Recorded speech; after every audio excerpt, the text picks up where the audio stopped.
नमस्कार, एक न्यूज 24 में आपका स्वागत है। बिहार की बांकीपुर सीट पर भाजपा को हराने के बाद प्रशांत किशोर की जनसुराज पार्टी का जोश अब हाई हो चुका है। जनसुराज पार्टी ने इस साल होने वाले बिहार विधान परिषद के एमएलसी चुनाव लड़ने की तैयारी भी कर ली है। बांकीपुर उपचुनाव जीतने के बाद प्रशांत किशोर की जनसुराज पार्टी ने अब आगामी रणनीति पर काम करना शुरू कर दिया है। प्रशांत किशोर फिर से बिहार यात्रा पर निकलने वाले हैं। इसके साथ ही जनसुराज ने बिहार में होने वाले आगामी चुनावों की तैयारी भी शुरू कर दी है। इस साल के अंत में होने वाले एमएलसी चुनाव में जनसुराज अपने प्रत्याशी उतारेगी। इससे पहले भी विधान परिषद के चुनाव में प्रशांत किशोर की पार्टी अपनी ताकत दिखा चुकी है। इसके अलावा बिहार पंचायत चुनाव में भी जनसुराज सभी जगहों पर अपने कैंडिडेट लड़वाएगी। जनसुराज के प्रदेश अध्यक्ष मनोज भारती ने कहा है कि अगले महीने होने वाली कार्यकारिणी की बैठक में अंतिम मुहर लगने के बाद विधिवत इन फैसलों की घोषणा की जाएगी। रिपोर्ट्स के मुताबिक मनोज भारती ने पटना में जनसुराज कार्यालय में कार्यकर्ताओं से पार्टी के आगामी योजनाओं के बारे में जानकारी दी। उन्होंने कहा कि अक्टूबर 2026 से पूरे बिहार में जनसुराज का व्यापक सदस्यता अभियान चलाया जाएगा। सभी नेताओं को 25 नए सदस्यों को जोड़ने के लिए कहा जाएगा।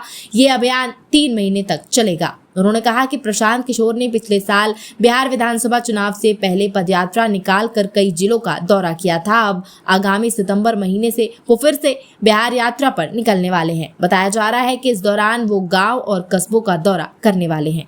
मनोज भारती के अनुसार जनसुराज पार्टी बिहार विधान परिषद के आगामी चुनाव लड़ने की तैयारी में जुट गई है।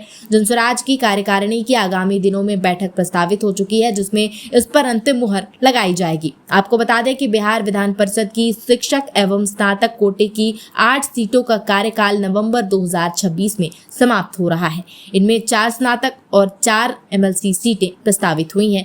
जिन एमएलसी सीटों पर नवंबर महीने तक चुनाव प्रस्तावित है उनमें पटना स्नातक, पटना शिक्षक, दरभंगा स्नातक, दरभंगा शिक्षक, तिरहुत स्नातक, तिरहुत शिक्षक, कोसी स्नातक और सारण शिक्षक सीट शामिल है।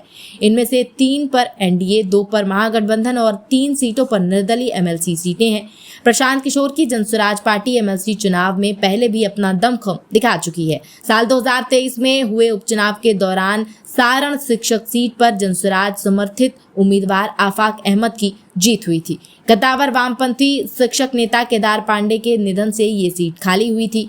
उपचुनाव में सीपीआई ने केदार पांडे के बेटे आनंद पुष्कर को उतारा था। वहीं उनके खिलाफ आफाक अहमद ने निर्दलीय पर्चा भरा था। उस समय प्रशांत किशोर बिहार में पदयात्रा निकाल रहे थे और उनकी पार्टी का गठन नहीं हुआ था। इसलिए जनसुराज ने निर्दलीय आफाक अहमद को अपना समर्थन दिया, जिन्होंने केदार पांडे के बेटे को हरा दिया था, जिससे जनसुराज की बिहार में पहली राजनीतिक सफलता माना जा रहा है। सारण शिक्षक एमएलसी सीट का कार्यकाल भी नवंबर 2026 में खत्म होने जा रहा है। बांकीपुर उपचुनाव में जीत के बाद प्रशांत किशोर का मुख्य तौर पर फोकस आगामी पंचायतों के चुनाव पर है। बिहार में अगले साल पंचायती राज संस्थानों के चुनाव प्रस्तावित हैं। बांकीपुर से जीतने के बाद प्रशांत किशोर ने मीडिया से बातचीत में कहा है कि हर जिले में जनसुराज का जिला परिषद अध्यक्ष बनाना उनका अगला लक्ष्य है। बताया जा रहा है कि पार्टी जोरों शोरों से बिहार पंचायत चुनाव की तैयारी में जुट गई है। प्रशांत किशोर की आगामी बिहार यात्रा का प्लान भी इसी को ध्यान में रखते हुए बनाया जा रहा है।